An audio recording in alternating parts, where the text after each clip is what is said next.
ಕ್ರಿಸ್ತನನ್ನು ಪ್ರತಿಫಲಿಸುವಂತೆ ನಿಮ್ಮ ಆತ್ಮಗಳನ್ನು ವಾಕ್ಯದಲ್ಲಿ ಬಲಪಡಿಸುವ ಅನುದಿನದ ಧ್ಯಾನ.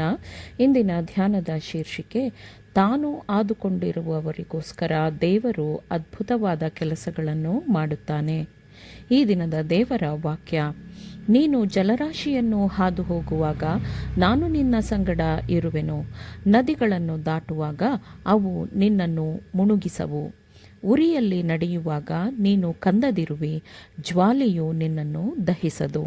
ಯೆಶಾಯ 43ನೇ ಅಧ್ಯಾಯ 2ನೇ ವಚನ. ತಾವು ಆರಾಧಿಸುತ್ತಿದ್ದ ದೇವರ ಮೇಲಿನ ನಂಬಿಕೆಯನ್ನು 3 ಇಬ್ರಿಯರು ಇಡೀ ಬಾಬಿಲೋನ್ ಸಂಸ್ಥಾನಕ್ಕೆ ಪ್ರಕಟಪಡಿಸಿದರು. ಅವರು ದೇವರ ಮೇಲೆ ಅವಲಂಬಿತರಾಗಿದ್ದರು. ತಮ್ಮ ಶೋಧನೆಯ ಸಮಯದಲ್ಲಿ ಅವರು, ನೀನು ಜಲರಾಶಿಯನ್ನು ಹಾದು ಹೋಗುವಾಗ ನಾನು ನಿನ್ನ ಸಂಗಡ ಇರುವೆನು, ಉರಿಯಲ್ಲಿ ನಡೆಯುವಾಗ ನೀನು ಕಂದದಿರುವಿ, ಜ್ವಾಲೆಯು ನಿನ್ನನ್ನು ದಹಿಸದು ಎಂಬ ದೇವರ ವಾಗ್ದಾನವನ್ನು ಜ್ಞಾಪಕ ಮಾಡಿಕೊಂಡರು. ಜೀವವುಳ್ಳ ವಾಕ್ಯದ ಮೇಲಿನ ಅವರ ನಂಬಿಕೆಯು ಅದ್ಭುತವಾದ ರೀತಿಯಲ್ಲಿ ಸಮಸ್ತ ಜನರ ಎದುರಿನಲ್ಲಿ ಘನ ಹೊಂದಿತು. ಅವರ ಅದ್ಭುತವಾದ ಬಿಡುಗಡೆಯ ಸುದ್ದಿಯನ್ನು ನೆಬೂಕದ್ನೆಚ್ಚರನ ಪ್ರತಿಮೆಯ ಪ್ರತಿಷ್ಠಾಪನೆಗೆ ಬೇರೆ ಬೇರೆ ರಾಷ್ಟ್ರಗಳಿಂದ ನೆಬೂಕದ್ನೆಚ್ಚರನಿಂದ ಆಹ್ವಾನಿಸಲ್ಪಟ್ಟಿದ್ದವರ ಮೂಲಕ ಎಲ್ಲ ದೇಶಗಳಿಗೂ ಕೊಂಡೊಯ್ಯಲಾಯಿತು. ತನ್ನ ಮಕ್ಕಳ ಪರಿಪೂರ್ಣ ನಂಬಿಕೆಯ ಮೂಲಕ ದೇವರು ಭೂಮಿಯಲ್ಲೆಲ್ಲ ಮಹಿಮೆ ಹೊಂದಿದನು. ದೂರ ಎಂಬ ಬಯಲಿನಲ್ಲಿ ಇಬ್ರಿಯ ಯುವಕರಿಗಾದ ಅನುಭವದಿಂದ ಬಹಳ ಮುಖ್ಯವಾದ ಪಾಠಗಳನ್ನು ಕಲಿಯಬೇಕಿದೆ. ಈ ನಮ್ಮ ದಿನಗಳಲ್ಲಿ ಅನೇಕ ದೇವಸೇವಕರು ತಪ್ಪು ಮಾಡದೆ ನಿರಪರಾಧಿಗಳಾಗಿದ್ದರೂ ಸೈತಾನನಿಂದ ಪ್ರೇರಿತರಾಗಿ ಅಸೂಯೆ ಮತ್ತು ಧಾರ್ಮಿಕ ಧರ್ಮಾಂಧತೆಯಿಂದ ತುಂಬಿರುವವರಿಂದ ಅವಮಾನವನ್ನು ಮತ್ತು ನಿಂದನೆಯನ್ನು ಅನುಭವಿಸುವಂತಾಗುತ್ತದೆ. ವಿಶೇಷವಾಗಿ 4ನೆಯ ಆಜ್ಞೆಯಾದ ಸಬ್ಬತ್ ದಿನವನ್ನು ಪರಿಶುದ್ಧವಾಗಿ ಪಾಲಿಸುವವರ ವಿರುದ್ಧ ಮನುಷ್ಯನ ಕೋಪವು ಉಂಟಾಗುತ್ತದೆ ಮತ್ತು ಅಂತಿಮವಾಗಿ ಇವರು ಮರಣಕ್ಕೆ ಅರ್ಹರು ಎಂದು ಸಾರ್ವತ್ರಿಕವಾಗಿ ತೀರ್ಪಾಗುತ್ತದೆ. ಕಷ್ಟ ಸಂಕಟದ ಕಾಲವು ದೇವಜನರನ್ನು ಅಚಲವಾದ ನಂಬಿಕೆಗೆ ಕರೆ ನೀಡುತ್ತದೆ.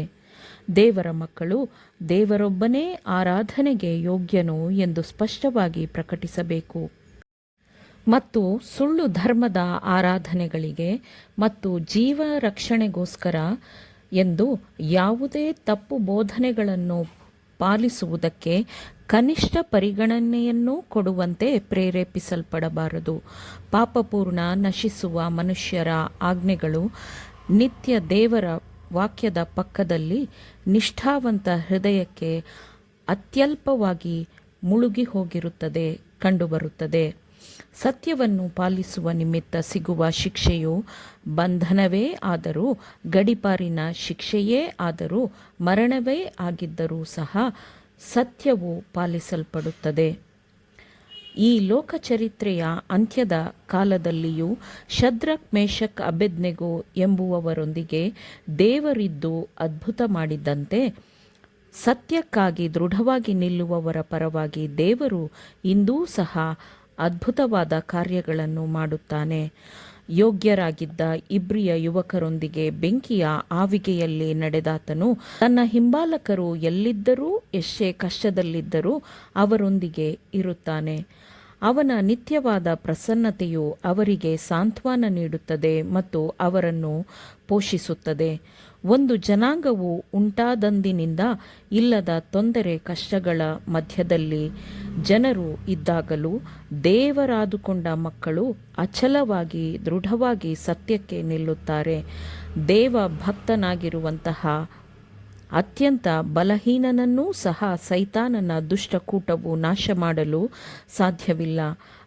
ಬಲದಲ್ಲಿ ಶ್ರೇಷ್ಠರಾದ ದೇವದೂತರುಗಳು ಅವರನ್ನು ರಕ್ಷಿಸುತ್ತಾರೆ ಮತ್ತು ತನ್ನ ಮೇಲೆ ಪೂರ್ಣ ನಂಬಿಕೆ ಇಟ್ಟಿರುವವರನ್ನು ಪೂರ್ಣವಾಗಿ ರಕ್ಷಿಸಲು ತನ್ನೊಬ್ಬನಿಂದಲೇ ಸಾಧ್ಯವೆಂದು ದೇವಾದಿದೇವನಾಗಿರುವಾತನು ತನ್ನನ್ನು ತಾನು ಅವರ ಮುಂದೆ ಪ್ರಕಟಪಡಿಸಿಕೊಳ್ಳುತ್ತಾನೆ. ಆಮೇನ್.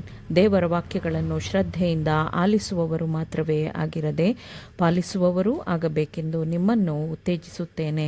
ಪರಿಶುದ್ಧಾತ್ಮನ ಸಹಾಯದಿಂದ ಆಲಿಸಿದ ನಿಮ್ಮೆಲ್ಲರಿಗೂ ಧನ್ಯವಾದಗಳು. ಮತ್ತೆ ದೈನಂದಿನ ಧ್ಯಾನಕ್ಕಾಗಿ ನಾಳೆ ಸಂಧಿಸೋಣ. ಆಮೇನ್.